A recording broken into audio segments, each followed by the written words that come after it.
years ago, a group of Latino leaders formed LULAC to defend the rights and advance the well-being of Hispanic Americans. Today, LULAC is the largest and most active membership organization serving not only the Latino community but other communities as well. LULAC members are the driving force behind significant advancements and improvement to the quality of life for Hispanics across the country and other community people. LULAC's founding members have not wavered in their determination to end discrimination and injustice for people living within the United States, especially Hispanics. They have not only developed national and community-based programs to address the Hispanic community's needs, but they also ensure that this nation's workforce obtain the necessary education and skills to keep America more productive. With Article 42 in place now, we have invited LULAC's member to take part in the conversation with us. She has been playing an active role within the community to make a difference through volunteers programs and addressing the needs of the Latino community. She's part of the nationwide network of community activists who are protecting our civil rights in the areas of immigration, social services, election, education, and economic opportunities at local and state levels. I would like to welcome Hilda Ramirez Duarte to my show. Thank you, Hilda, for joining me in my show today. I was reading about LULAC, and because within our community, we have our own organizations, but LULAC has been in place for the last so many years. 94 years. Yes, it's like almost a century. It's right there. Mm-hmm. So tell us, what LULAC does for people over here. Well, LULAC represents numerous communities, not just the Latino community. I want that to be the forefront. We do focus with the Latino because that's our livelihood and that's the people that join us, but we have non-Hispanics join LULAC as well. Oh. And most of the issues that we handle are those issues that are very important that affect entire communities. For example, the House Bill 1039, which is affecting all the communities in regards to voting rights and having the dictatorship, if you will, of one party holding all the apples in one basket, and that's not fair to us because we all have a right to have representation by our own groups. LULAC fights civil rights of religion, national origin, gender, any type of discrimination. So we've been here since 1924, I believe, 1929, and we've 94 years strong. We focus on things that, like for example, the Brandon Act, where Mr. Caserta committed suicide, but it could have been prevented for the fact that the Army or the Navy had helped him. We have a similar case going on right now in Arkansas, which is the Barajas family, and this young man was resting on the roadside because he was tired. And he was traveling from the north to the south and crossing over to Texas. Okay. And he fell asleep and he was feeling tired, so he pulled over. Well, a police officer came and startled him, knocked on the window, and woke him up. Okay. So what happened to Mr. Barajas? Well, what happened is he ended up dead. And you say, how does a man who's safe in his vehicle end up dead? Well, the police were profiling him. They stopped him and said, you must be a drug mule. You're carrying drugs. And he goes, no, honest, I'm not. He goes, well, then you're doing drugs. He goes, no, I'm not. Well, let's find out. So they call the canine. Canine comes out. They bring in a dog, sniffs. They don't find anything. Okay. So that was taken care of. He goes, well, then, if you're not high and you're not a drug mule, you must be drunk. So let's do breathalyzer tests on you. Okay. So they do a breathalyzer test. Nothing shows up on the breathalyzer. In the meantime that he's talking to now 4 or 5 police officers, he backs up a little bit. As he backs up into traffic, and the guy pulls him over. He goes, are you trying to commit suicide? You know, what's going on with you? Are you hallucinating? He goes, no, I just want to get back in my car and rest so I can be on my way. They said, no, you can't drive because you're not drunk. You're not carrying drugs, but it doesn't mean because we didn't find them, you don't have them. So what does that mean? So they didn't take custody of him, but they didn't release him to his own vehicle. So they left him on the street at 4 o'clock in the morning to his own demise, where another gentleman comes by and hits and strikes him. He raises his hand, show he's alive, but 3 18-wheelers Oh my God. come back and kill So him. basically it was a racial profiling. Racial profiling. Yeah. And nobody wants to take accountability or responsibility. So LULAC wants answers, and that's the kind of things that we do. We want answers, and we pressure whomever, police, government, to It's an give us those organization. answers. My next question would be, Hilda, from you. Like the other day I was reading in Dallas newspaper, there was a big issue with it. Can you tell us more about it? What exactly happened over there? Yes. Well, on December 22nd, I received a phone call from our national president, Domingo Garcia, and he says, Hilda, I need your help. This is not a LULAC issue. It's going to be humanitarian. Are you in this with me? Yeah. I said, yes, sir. So at 2 o'clock in the morning, I call another friend of mine, and we said, I need you. Let's go. So we drive looking for a hotel for 26 individuals. We find one.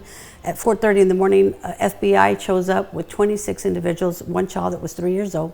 And these people were being held hostage. Okay, in a house? In a house, naked, without any garments, and Naked? Yes, so that they don't escape. Wow. So they hold them down to no clothes, or some clothes are totally naked. I received some that I had to go buy underwear and pajamas and tennis shoes. It was freezing that day. I don't know if you remember, the 22nd of December was freezing, ice cold storm, windy weather. Yes, and we were at the hotel with these individuals. Well, thanks to the FBI and the efforts of LULAC collaborating together, we were able to get 26 people to their homes with a T visa, which is trafficking visa, within 36 hours. So they were human trafficked, basically. They were human trafficked, yes. But the woman who had the 3-year-old child, her husband was the one somehow got an address and called the police in Fort Worth. The police in Fort Worth called the FBI, and they worked together collaboratively. But the problem is they don't have nothing set in place. They didn't know what to do with these people. So they said, LULAC, they're the ones that do everything, right? So they called. So your organization came forward and started rehabilitating. Out of his own pocket, our president paid his own money to get rooms for these people for 2 nights until we got them to their destination. I was able to contact every one of their family members to Zelle us money so we could fly them or send them there. The good thing about working collaboratively with the FBI was that they were able to get us through TSA and write on their ticket, no ID required. And these people were able to go home and be home for the holidays. Wow, that was something. Okay, so now moving towards this Title 42 situation, we are basically, because we are recording a little earlier, because when our show will air, it would be already in place. It has expired. What is LULAC going to play a role in that? Well, LULAC has a specialist, Lydia Guzman, and she works under the directorship of our president, Domingo Garcia. And she's the one that goes to the Congress and lobby with them and trying to hurry up and fix this. It's something that has to be done. It hasn't been done, and when are they going to do it? So we're there just like a thorn in their side, a pebble in their shoe, trying to remind them, this needs to be done, this needs to be done, you need to complete it, you need to fix the system. The system was okay, and where they had a right to be in the United States under the convention. Asylum laws. And asylum laws, exactly. Yeah. And then when COVID hit, well, our ex-president took advantage of that and said, oh, they're bringing in COVID. Well, no, COVID was already here. They didn't bring anything. They had it, some of them just like we did. But they used that as a crush to keep them out and keep them in Mexico. And the president agreed to keep them in Mexico, the Mexican president. But the time is up. So now what do? We're back to square one. So immigration reform has to happen. We have to honor what they have in the Geneva Convention. We have to, whatever the United Nations says and whatever our own laws say. We're breaking our own laws by not giving asylum to these people who, by law, have a right to come and seek asylum. Do you think like bringing all these people over here, because there is a pressure on the system, because if we are taxpayers, it's our money which has to go, and that is the argument which has been created from different parties. So how would you justify that? Well, I'm not going to say that it's our money. It's their own money, because they already have relatives and families here that are working. They have to file taxes, but they don't have a right to claim those taxes. So those tax dollars stay in the system. So those are the tax dollars that could be used to help those that are coming. But then do you think it's not going to put any strain on the system, on our schools, on the housing societies and all that? Because that's the argument which has been created from the opposition parties. No, because these people don't come seeking a handout. They come seeking to build America. If you go out to the restaurants, who's serving us? If you go out to the concrete and the streets in the heat, who's building our streets? Who's working? Who's working? Who is the essential worker? If it's not them, if it's not the undocumented, they're not illegal. Nobody's illegal. They're legally seeking asylum, and we ourselves make it illegal. And that's just what creates this big old cradle, and that's not fair. I mean, yeah, I agree. I agree with what your point is, but then, like, I'm going to repeat my question because it is putting a pressure on the system because, like I said, there are certain budgets allocated and the labor which are already in place, we are not basically using them. We are importing more and maybe we don't even need those. So, but if you look at Europe, for an example, with the Geneva Convention are in place, but then they still have certain locks and checks over there. I mean, certain immigrants can move in, for sure. Asylum is a legal way. But then all these illegal migrants moving in the country, that's putting a strain on the system. But if our immigration reform was there, then we can weed out those that legitimately need to go back. Yeah. But we don't have a system to vet them, if you will. But we vet those, then they can stay. Those that can't, well, they can't. We give them a thank you for coming to our country and here's your ticket back home. But that doesn't apply to everybody. Okay. There's very many that are qualified to be here. The woman who was a gay and lesbian woman that I met in Matamoros, Mexico, she had 3 sons. They would beat her every day and beat up her children because they had a lesbian mom. So does she go back and get beat up until she's dead? And pass that on to her children, or does she come seeking asylum looking for safety in another country? Okay, we're going to take you for a very short break. Over here we are talking to Hilda and she's telling us how migrants are going to handle the situation over here, and after the break we're going to also talk about the SB 1039. Stay tuned.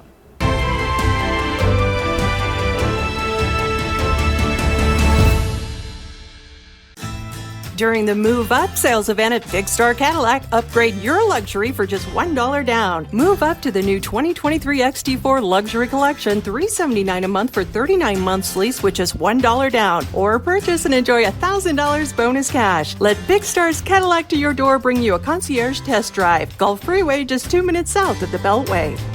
Shop smarter when you shop at Big Star. Shop BigStarCadillac.com.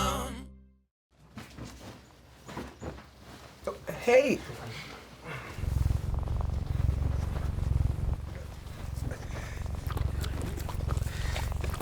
Okay. If you love me enough to tolerate my perfect little pets and all their glorious dander, then of course you'll visit nhtsa.gov/the right seat to make sure I'm in the right car seat. Hey Bobo, do trees tell each other stories? I'm sorry. I'm afraid I don't know that. Hey, why don't we go find out? Listen. Do clouds take naps? I couldn't tell you. Dad, do stars visit their friends? Look!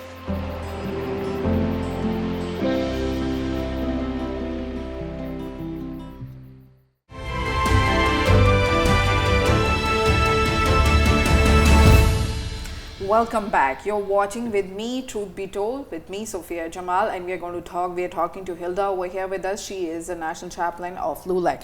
Once again, thank you, Hilda, for joining me today. Tell me more about, because we were talking in the break about the SB 1039. What is this about? Thank you, Sofia. Well, the SB 1039 bill is a bill that's trying to pass. They're trying to create an opportunity for the Secretary of State to appoint one individual that's appointed to run the entire voting, the ballots, the seeking of all the precincts and things like that, which every county should have that set in place. If they take that away and give it to one individual, then where does our democracy go? How is that possible? Like, well, that's what I want to know. Why do they want to have so responsibility? And that would be appointed by a Republican, so it would be a Republican, and they would be running all of that. I'm not really in tune into all the ins and outs out of it, but what it is cutting into our democracy system. And we can't have one person run everything in the state. This is why it's checks and balances. Yeah, like, so what other states are doing? So, I have no idea of any other state that's doing that, but but we are trying to do it. Why? Is it because we are trying to keep it red, or how? Well, they're trying to oppress the voters, basically, as they've done in the past. I don't know if you know that. Yeah, that's what my next question was. In the last election prior to this, there was like 90,000 names that were removed from the election eligibility list until LULAC came in and filed a lawsuit and come to find out that those 90,000 ballots were all Latino ballots. And they were just taken out, erased, just for no apparent reason. So we had to do a lawsuit, and they had to bring those back in. So who makes those decisions? Yeah. Why is it that one individual can make that decision, and why do they want to have the monopoly? That's because they want to control. They already have control in most of the House up in Washington, D.C. They want to have a local in every state as well. Well, we have to stand up and fight for our right for democracy. We have to have the system with checks and balances that we can partake and participate in the election process. Okay. Of course, definitely. Everybody who can vote, they have a right for voting. It is important. But then tell me, like, what was the experience? Like, did you experience something? Because this has been an argument created. Like, Republican former president has been saying, like, the votes have been stolen and things like that. So coming from a Democrat, something like that, this is a little surprising. Well, it's especially a surprise. in Texas rural areas. Yes, it's a surprise, but it's nothing somebody told me. It's something I experienced. I come from Dallas this weekend. I was working the polls. I work holding my canvassing campaign for a candidate of my choice. And then I noticed a gentleman, and I had words with him. Hi, how are you? He goes, oh, I'm a Republican, and I'm here to make sure everything is going right. Okay. 10 minutes later, I see him going to the parking garage with a portable unit, a voting ballot machine, and left it sitting in the car garage for 45 minutes. Was he authorized to do that? He was the specialist that comes for handicaps or people that are disabled and unable to get out of their vehicles, but not to leave a voting machine unattended. So I went 45 minutes? At least 45 minutes. So I went to my vehicle on the way back. I saw it still there, so I did a video. Okay. I submitted it to one of our county commissioners and to the director of elections department. I know this because I used to be in the SEAC, and I'll talk to you about that in a minute. The SEAC is a Citizen Election Advisory Commission or committee, and because of that, I was trained and I participated for 6 years on the legitimacy of all the things that go on behind the scenes during an election. So I reported it that afternoon. Well, the next morning I come back and I'm retaliated against, and now the lady who's presiding over the particular voting place comes out and tells me I'm not standing in the correct place, that I'm too close to the door of the voting.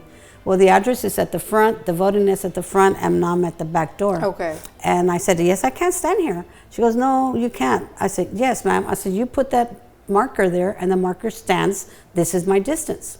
So she picked up the marker and moved it 40 feet from where I was standing. Wow. Again, I videoed that, and I sent it to the appropriate individuals and our elected officials. Yeah, what was the decision after that? Well, was some action taken? Yes, I requested from our elections department to come out and bring a technician that was a professional marker to come and mark the place. When he came, exactly where it was before she moved it was the exact spot. So to quiet us and silence us and let them do what they're doing, they retaliate. But I'm not easy to fold my hands.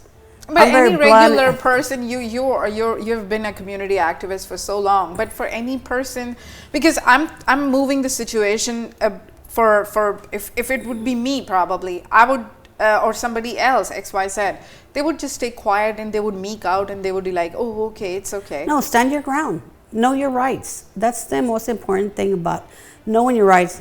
Be involved. Know what you're doing. If you don't, ask somebody who does. You know, there's more people like myself that are involved in Dallas. They can ask any of us, and we will tell them what is right and what is wrong. And if I'm wrong, I will be the first to apologize. Ma'am, I'm sorry. I apologize. But if I'm right, then I don't even need to apologize. Just fix it. Make it right. Yeah, but it was kind of a bullying going on, basically. Oh yeah, it was bullying, it was retaliation, and it's going in writing, and I get to go to the commission court in 2 weeks and report it verbally because I already did it in writing. But I want them to know who she is so that the next election, she will not be allowed to run a precinct or a voting site.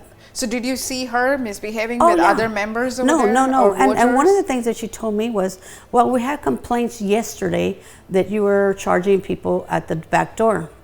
I said, ma'am, I said, right above you is a video, and to your left is another video. I said, then let me tell you something. If I indeed was running up to someone, you should have told me yesterday when they reported it, not a day later when you've been caught in two different things being wrong. And what was this polling, what was this voting station? It was a government center. Wow. Yes. In which location exactly? In Oak Cliff. In Oak Cliff, near Yes. Dallas? Yes.